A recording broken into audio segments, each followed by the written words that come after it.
Zanie muwadde ennaku 3 ampe ebirabo. Tunula wali mu kamera. Anti yanindisa ku Tavern Woods nga simulaba.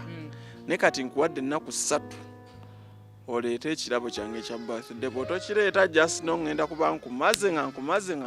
Tudde mu butu waddozi waddaani. Kyogedde ekyo si kyeddamu.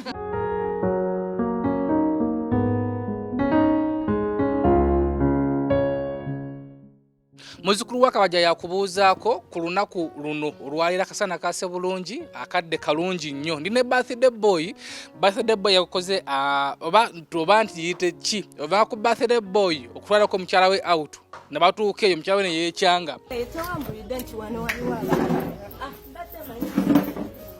Mukyala yeekyanze. Tufune abakyala nga tasobola kudduka mu kamera ng'owange. Ate era nga ye brother wa Zanie Brown. Tubuuzeeko brother wa Zanie Brown. Bannanga balabi ba SB4 Media mugamba mutya ye omusajja wamwe Chris Evans Kaweesi. Brother wa Zanie Brown. Ebyo kujeregereza temu nakola posti ne tugiraba. Omanyi ebyo abikola olw'okuba bye binyumira ba Facebook in-laws. Okitegeera ffe engeri gye twogera ngimanyi. Era we munankaka nja kujjayo essimu yange. Kitegeera. Kale post gye yakoze yakwesizza erya. Si bulungi kuba kikoze ebbanga eddene. Kitegeera si kirungi kukola kintu n'oyitirira okunyigiriza omuntu kuba naye akimanyi nti kyeyeddira si kyenneddira. So mbeera yakunafuya. Kikyagezaako okwewala. Tayagala ndowooza ensi emanyi kigenda mu maaso wakati waffe. Naye nga bw'anankaka nja kuteekawo bye twogera ku ssimu. Okay, amazalibwa amalungi. Tukyali mu mazalibwa. Naye mwebale nnyo bannange kunkulisa. Ndi musanyufu okuba nti nkuze emyaka gyegyo. Nabadde mmanyi mpezeza 28 naye oluvannyuma waliwo yankubidde nanga nti Jajja. Kuli sigiweza awo family member. Then nenjagala okuwakana na 28 nakikoya kubira jajja we namukubidde jajja nanga muzukulu asatu ogikubye oluku mutwe. Jajja yakigadde. Nenga waya obukadde magezi ayinza okubanga obukaddi ya bulino manya baba kadde batereka buli kintu. Okay, akaga kutuwakalabye. Kituufu embaga yatunyumidde twada okutava Woods erubaga nitunyumirwa nnyo. Kati mwanyumiddwa. Twanyumiddwa just wabaddewo ebitagenze bulungi naye ebyo tebibulamu. Birthday girl nga tebyamuyisizza bulungi. Nedda by the way omuwala ab'amawulire bamumazeeko emirembe. Omuwala oyo mukwano gwange. Okitegeera kati yabadde azze kundabako kuba yankubidde nangamba oliruddako nze ndi ku tavern. Kati najja mbuuzeeko. Okitegeera nga bw'omanyi ebya birthday. Kuba yambuuzizza muliwo bameka. Konze ndiwo nzekka tewaliwo nnyo bantu. Efanze zino wali totera kulimba. Kati ab'amawulire ne bakola ki? Nyabo gyebaleko. Batubuuzeeko bakuyitani? Mubuuzo oyo mukwano gwange. Naye ensonyi nga nnyingi kiki? Bannaye tewambulidde nti wano waliwo Mukyala yeekyanze.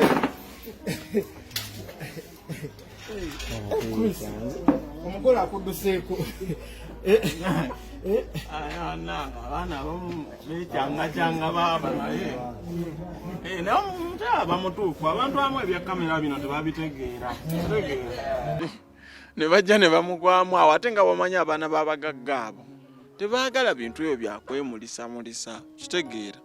So bwe yalabye kamera nga nnyingi ne yeekyanga kubyeko essimu nga takwata naye ndowooza ajja kukola ki?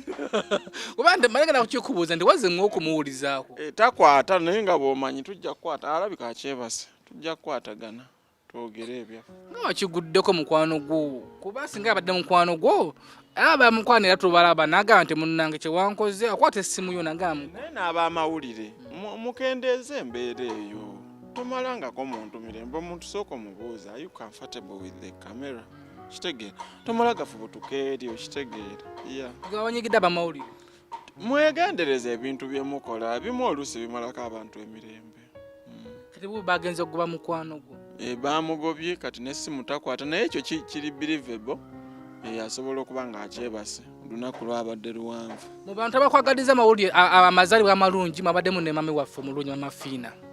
Maama Fina bane neyanziza nnyo bambi tubulaŋŋanye twasemba nga bampaddeko ekinjitwale bambi mukyala mulungi ate nekiwakola kirungi sebo omusajja asobola okwekyanga tomuleka kwekyanga bw'olaba ng'alinga ayiya okufuna okwana omulala ng'oweerezaayo kakka ekyo okumutetenkanya. Byaggwa biti ebyesayidi ebyo byaggwa biti. Kakati wetuli twasimbula kuba Maama Fina already yalaga nti ebigambo bya Bitex abyagala. Naye nze Maama Fina nali mutidde omusajja n'ateekamu n'ezo ssente n'akola ne video n'ogaana. Era Maama Fina obagaana Bitex. Nali ntidde. Tannakkiriza naye already kati atandise okulaga. Kuba muno gw'otayagala kufiirwa oweereza wa kikka eki. Era ssebo obubaka buno keeki eno yo omukyala alabika obubaka yabufuna. Tulanga Katonda akola ebikulu. Ani akoze bino ebintu Maama Fina twali mulala. Olaba? Happy birthday Bitex from Mama Don. obubaka buno butegeeza ki? Akikirizza obubaka bwange bwenamusindikiranga. Ebyo mwe munaalaba naye nze kyendowooza nti buli kintu kiba n'entandikwa. Naye ng'ate nze daddy wange mumanyi kuba mami wange mumanyi ne daddy wange mumanyi era daddy wange njagala nnyo kati ogamba nti wegambye bikolwa awo nno nkuwakanyamu. Anti nze nkugambye bw'oba tonjagala ate ompeereza ebirabo byaki. Nze ekirowo nga Zari Brown yakupostinze nga naye era tuyaweereza keeki namulinze nenninda ebirabo paka budde kuziba okitege. Naye Maama Fina yankubira amasimu kuba saasooka kukwata nakuba neŋŋamba omukyala abadde ki okukwata neŋŋamba Maama Fina afiiriddwa ssengawe kiki nti munange keeki olunaku luziba njagala kuwa Bitex neŋŋano bannange abasajja bantu si bangu. Maama Fina bw'abanga akirabye nti abasajja batono abeeko kyayiiya okulaba nti Bitex adda mu layini kubanga Bitex ekituufu yali atandise okukita ge mazima yali atandise okukoowa. Ng'atera okubeera okumpi ne Bitex yali aweddemu amaanyi naye kati egaddamu. Nze nina n'ekirowoozo nti bayinza nobba basisinkana kuba Maama Fina akweka ebintu bye. Akuwulidde era akulabise taata. Bayinza nobba basisinkana nze nkubuulira. Twogedde ku birabo baani bakwadde ku birabo kuba tulabe mu mwezi guno mubaddemu birthdays nnyingi nnyo. Wabadde eya Babi wabadde eya Bebe. Abantu bangi bampadde naye nga si bamanyifu okitegeera. So sobola kugamba nti oba gundi naye bantu bangi bampadde n'okukola post ez'enjawulo kyansanyusiza abantu bandaze okwagala kinzizaamu amaanyi. Batugambyeko nti wasanze X wo ku mulyango ng'akwetedde ekirabo ekinene. Omu kuba X. Nedda bambi. Ate omuntu aba X ate aba anoonya nti yakuleetera ekirabo ku mulyango. Era yonna wonye ne simusanga wandabika nasanze agenze. X ate aba agamba ki? Okay, SB4 Media Tuggussa Enssonga kwe tuli. Waliwo akayimba ke wayimbye akasinza okunkolera. Abantu bagamba Evans ateyaze mu kadongo kamu. Music yakyuse. Tutangaze bulungi kayimba ko muganda. Kansooke nkabayimbiremu. Weebale tata. Weebale mukama. Tata weebale byokola nsimye. Buli aliko bw'alyo sana kwebaza. Weebale. Kubye nnyimba na. Wabula nnyimbye n'entutumuka. Nkubye nnyo ennyimba ez'omukwano. Omanyiraavu yannemerera naye mu nnyimba z'omukwano nakenkuka. Okumanya akayimba kakulondooleddewo nera nedde tijja wasoose ofuna ku lunaku lw'amazaalibwa kati tekwata ssimu. Nedda nze ebyo sibirinaako gundi musango bamawulire beebazizza omusango. Anti naye woogamba nti laavu yannemerera kituufu kuba ku lunaku lwa muganda wange lw'amazaalibwa. Teyannemerera just kaseera ke katannatuuka. already nina omuntu gwendaba bwe babigeza abiyise paka ku section B. Zanie wamuvudde already tutambula. Zanie muwadde ennaku 3 ampa ebirabo. Tunula wali mu kamera. Anti yanindisa ku Tavern Woods nga simulaba.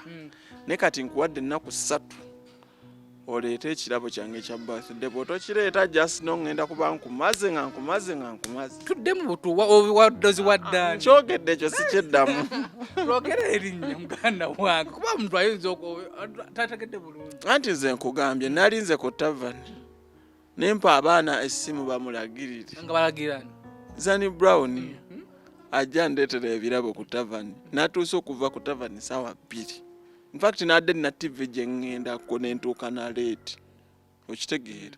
Navudde ne mmotoka ne ninnya boda because I was waiting for Zanie to bring the birthday gift. Teyalabise. Kati nkuwadde ennaku 3. Bwe siggwako nze nkubuulira. Ngenda kuba nkumaze. Weba mmere pepererepe.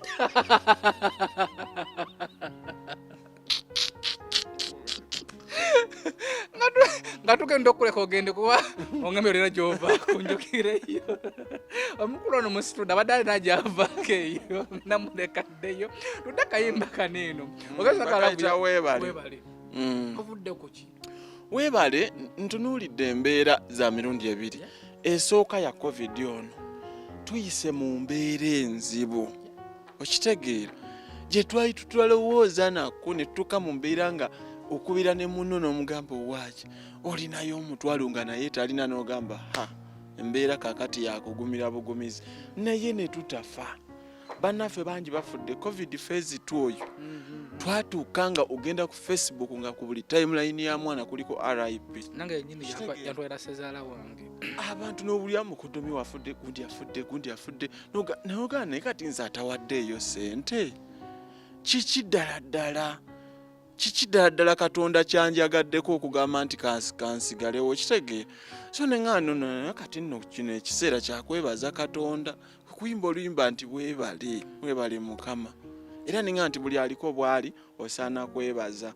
Kakati ekirala embeera gye natandikiramu najjukidde gye nava. Family background ey'obwavu ey'okuyiyiriza abakadde baafa. Olona ka video ke nalabye obufaananyi bwo wabupanze babumpangidde abantu.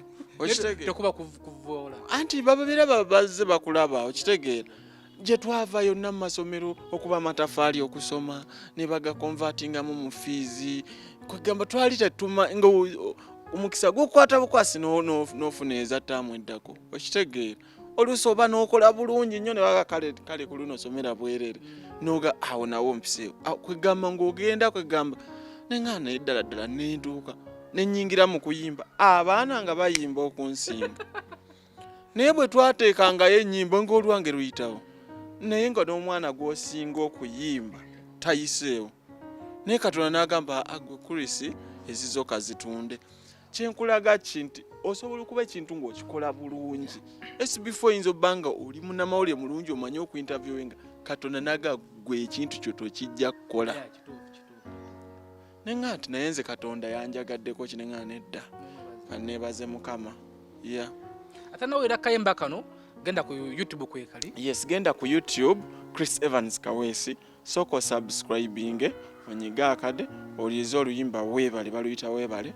Ojja kulaba nti ne muwene embeera ya COVID wadde tuyise mu mbeera enzibu twetaaga okujjamu ekirungi kye tusobola okwebaza ki Katonda kuba bannaffe abasinga n'embeera tebasobodde gisimattuka. Nze kulanga kayimba kanyumidde nnyo era nakadawnloadize mu simu yange mwekali era mbadde nsaba olunaku olshootinga video. Taata oyitako ku bantu nga ffe ababonyeebonye abavudde naffe eyo tubeerako mu kavidiyo tuwebaze ku Mukama. Amiina era nja kukikola. Kubanga SB4 naawe nkulabye ng'obonaabona gye twavaayo neeti nenzija nenkuwayo 5 n'okuba oluyimba ng'oli wampeera ekyetaano kyova olaba muganda nsobola kukukyawa temwamanyanga mbeera oluyimba ng'olinga gwe mpadde akakadde temwamanyanga mbeera gye twayitamu musajja ng'eseeyo okuba ekyetaano nasobola ngamba Evanisi yampadde ekyetaano bambi abiteksi SB4 gye tuvudde wala nnyo tusaana tweba kuba nagaba ne tunaawaana bakazi buli kaseera ne twerabire Katonda atuyisiza mwene embeera so bwebwo obulamu mwe tubadde. Evans akayimba ka gospel wakayimbe kalungi nnyo guli wa ddiini ki? Nze ndi musajja mu Protestant somera mu Anglican Church awo Busawula Church of Uganda.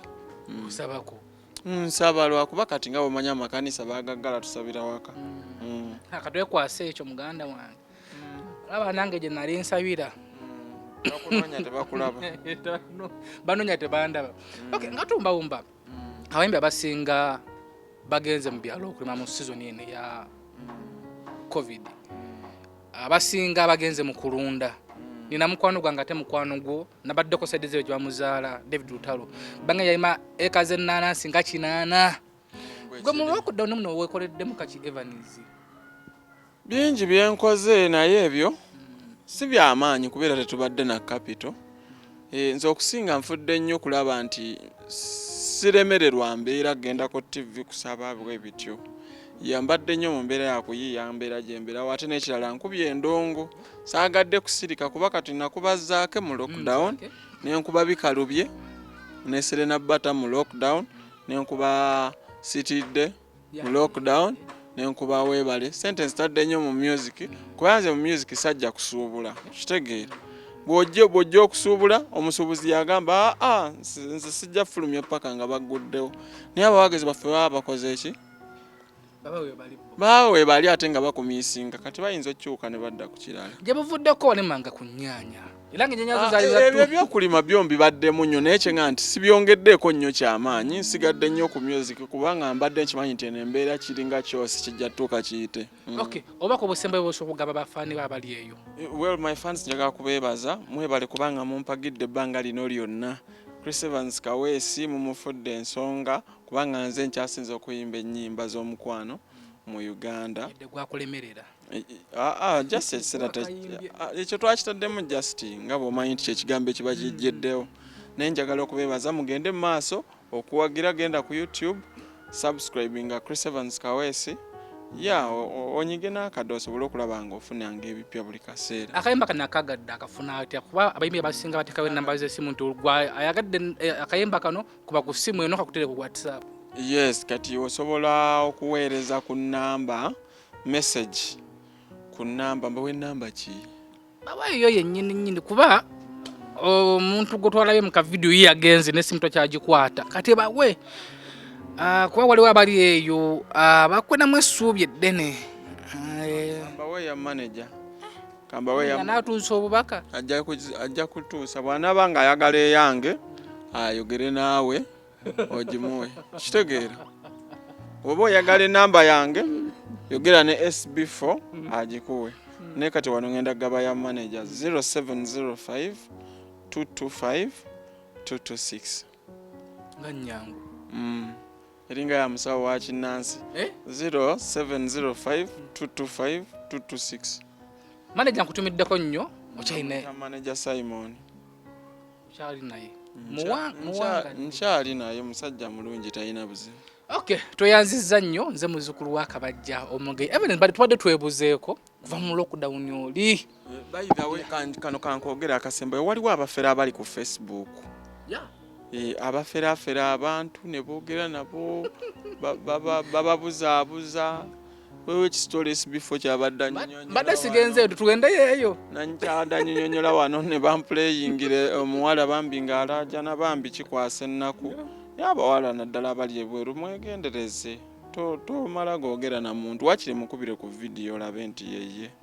Kuno kulabula gwe wenna naddala bannyinaffe abali mu biyumba bannyinaffe abali sitole gy'onnyumiriza enkanze nabiwulira dda nengezaako batracking ne bannemana kwatako abamu bali baferereyo mu kyengera bafere nnyo badde nkusaba gwe wenna ng'oli oba Saudi Arabia oba Dubai munawe abali mu biyumba baganda baffe abali eyo osanga ng'omuntu ku Facebook nti nsanze Chris Evans nsanze SB4 kuba vidiyo kakasa nti ate sisuubira muyimbi nga Evans kusaba sente mbumpayo nkole vidiyo simanyi biki bannange mwegendereze bannange bababbira bwerere Badde nsaba nkowamba mbataddemu sente mbakwate naye nange bintamye kubanga okwata ono omulala naggulawo kifeeke omulala n'okwata ono okitegeera so just bwegendereza mwebereremu nammwe okitegedde abasinga basooka kugwa mu mukwano nga story gye tubadde tugobako eya mukulu ono yasooka musuula mbu mulaavu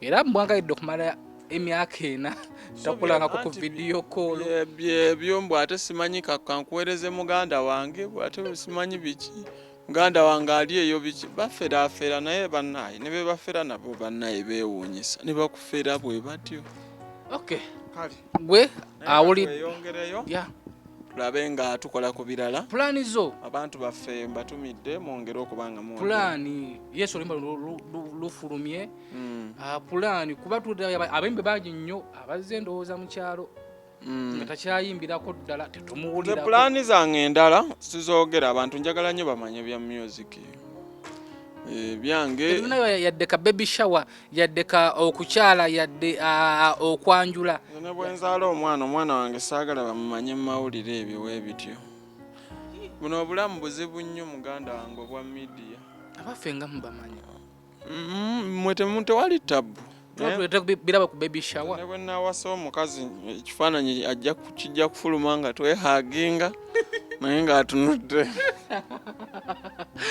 okay tweyanziza nnyo mukulu tweyanziza okutukyayirako nze muzzukulu wa Kabajja Omugeye Sebunya tuli ku SB4 Media Tuggussa Enssonga omukulu ono bulijjo mumumbuuza twali twebuzeekoko naye kyamukisa mulungi leero musisinkanyeko bera bulungi subscribe gera ku YouTube noonya akayimba kawe bale mukama by Chris Evans kayimba kalungi nnyo yazzeeye waffe eri abaganga music oyo loza kati wategedde enjawulo eri mu kuyimba music omulungi ne music omukulu wakuttawo walungi muganda wange amina era tumanyi okubuuza mu mutima gwaffe oba mu mutwe gwaffe nti kyavudde ku kyo mukulu ate okugendako eyo nekayimba kalungi bwana wattu gendako kanoonyako ku YouTube kwekali bakaita webale mukama subscribinga ku channel ye ate era akayimba ako kasherengako ne banno gwe nawe nango oli eyo nga mukama alina ebinene byakoze mu bulamu bwo